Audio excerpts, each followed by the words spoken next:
Hello friends, आज हम यहाँ पे डिस्कस करेंगे how to prepare for IBPS PO exam या for that matter how to prepare for any competitive examination. A brief introduction about myself. I am Amandeep Singh, working as an assistant manager in a public sector bank and I have qualified these examinations.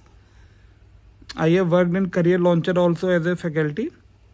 मतलब आपका कौन से competitive exam का आप preparation कर रहे हैं, इस पे डिपेंड करेगा कि आपकी कितनी प्रिपरेशन है, कितना गैप है आपकी प्रिपरेशन में टू क्वालिफाई दैट एग्ज़ाम, और कितना टफ़ एग्ज़ाम है वो। टफ़ मतलब कि सीट्स और एस्पिरेंट्स के लेवल पे डिपेंड करता है। जैसे फॉर एग्जांपल मैंने IBPS IT officer exam qualify किया था, मतलब it was one of the examination which I qualified among several other examination.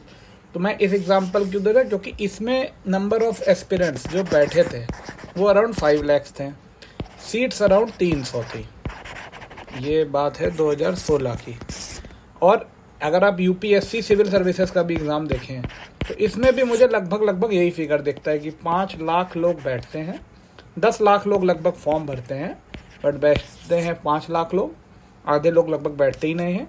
और मान लो इसमें भी 700-800 वैकेंसी होती है, तो उस हिसाब से तो अगर आप देखेंगे तो 5 लाख लोग बैठ रहे हैं, 700-800 सीट है, तो ये ईजी होना चाहिए।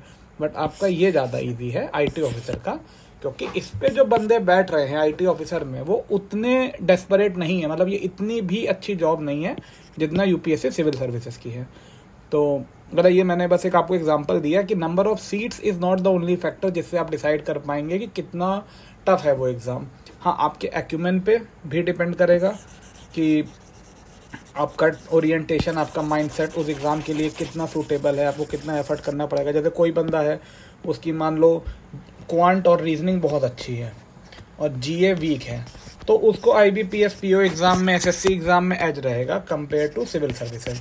और मान लो कोई बंदा है जिसका क्वांट रीजनिंग काफ़ी वीक है और GS बहुत स्ट्रॉन्ग है, तो उसको यहाँ पे एज रहेगा। हालांकि अब UPSC में भी पिछले 1-2 साल से बहुत टफ आ रहा है CSAT का paper, but in general UPSC is about GS, not about quant and reasoning. मतलब क्वांट रीजनिंग पूछते हैं बट उनका फोकस GS पे रहता है। तो how to prepare for any competitive examination में कई फैक्टर है। जैसे चाहे आप IBPS PO को ले जाएं कोई एग्ज़ाम, आपको गैप समझना है। गैप समझने का मतलब है कि आप पिछले 2-3 साल के क्वेश्चन पेपर उठाइए और उनको एग्ज़ाम लाइक सिचुएशन में अपीयर करिए।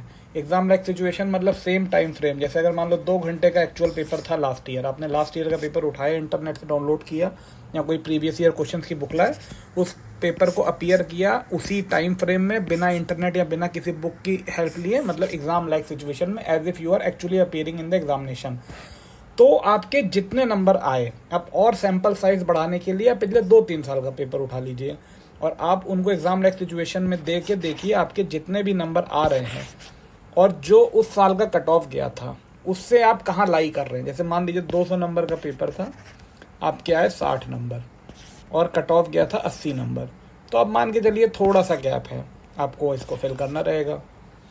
इसको आप रिवीजन से करिए, अपने बेसिक्स मजबूत करिए। और मान लो 80 नंबर कट ऑफ था, आपके पिछले 2-3 साल के एग्ज़ाम में आ रहे हैं कट ऑफ से 60-60, 70-70 नंबर कम, मतलब 10-20 नंबर आ रहे हैं।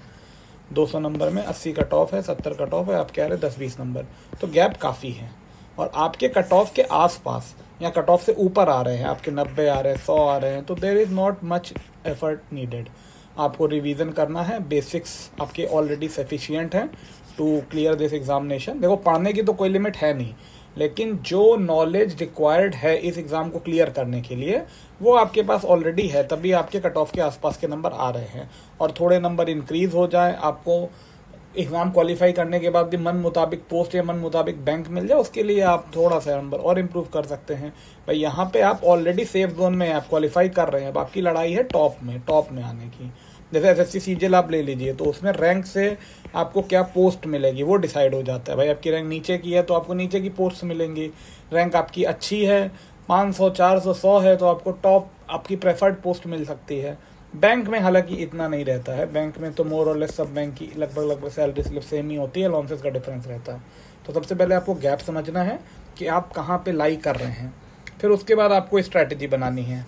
स्ट्रैटेजी में क्या रहता है, आपको रिसोर्स डिसाइड करने होंगे, क्या क्या बुक लिस्ट आपको पढ़नी है। इसके लिए आप इंटरनेट पे 2-3 हफ्ते सर्च कर लीजिए, कोई एक्सपीरियंस सीनियर कैंडिडेट है, क्वालिफाइड बंदा है या उसने तैयारी भी करी है, तो आप उन सब से बुक लिस्ट समझ के एक अपनी कंफर्टेबल बुक लिस्ट डिसाइड करिए, फिर आप उसी पे स्टिक करिए। उसके बाद उसको आप चेंज मत करिए, कोई नया टॉपर का फिर नया इंटरव्यू देख लिया, उसने नई बुक मेंशन कर दी, तो ऐसा मत करिए। फिर आप प्लानिंग करिए। प्लानिंग मतलब कि मैक्रो एंड माइक्रो प्लानिंग, कि आप मान लिए आपका 8 महीने बाद एग्ज़ाम है, तो आपका अब से 2 महीने में ये सिलेबस कंप्लीट हो जाएगा, जीएस कंप्लीट हो जाएगी, फिर अगले 2 महीने में आरएस अग्रवाल हो जाएगी, फिर इनका आपको मंथली रिवीजन करना है। ये आप इस तरीके से मैक्रो और माइक्रो प्लानिंग मतलब ब्रॉड लेवल पे, कि 8 महीने बाद एग्ज़ाम है तो आपका 6 महीने तक ये कंप्लीट हो गया होगा, 4 महीने तक ये हो गया होगा। फिर माइक्रो मतलब डेली प्लानिंग या आर्ली प्लानिंग, कि आप मान लीजिए 17 जून को ये आपका कंप्लीट हो जाएगा, 4 घंटे आप बैठेंगे, ये 2 चैप्टर कंप्लीट हो जाएंगे, इस हिसाब से माइक्रो प्लानिंग। और स्टे मोटिवेटेड। देखिए मोटिवेशन का मुझे इतना लगता है कि आपका मेन जो तरीका होना चाहिए कि आपको रीज़न याद रहना चाहिए हमेशा। जब भी आपका माइंड डाइवर्ट हो कि नहीं मैं नहीं कर सकता हूँ, या थोड़ा टफ लग रहा है, या छोड़ दूँ क्या, गलती मैंने ले लिया है डिसीज़न, तो आप ये याद रखिए कि आपने क्यों ये स्टार्ट किया था।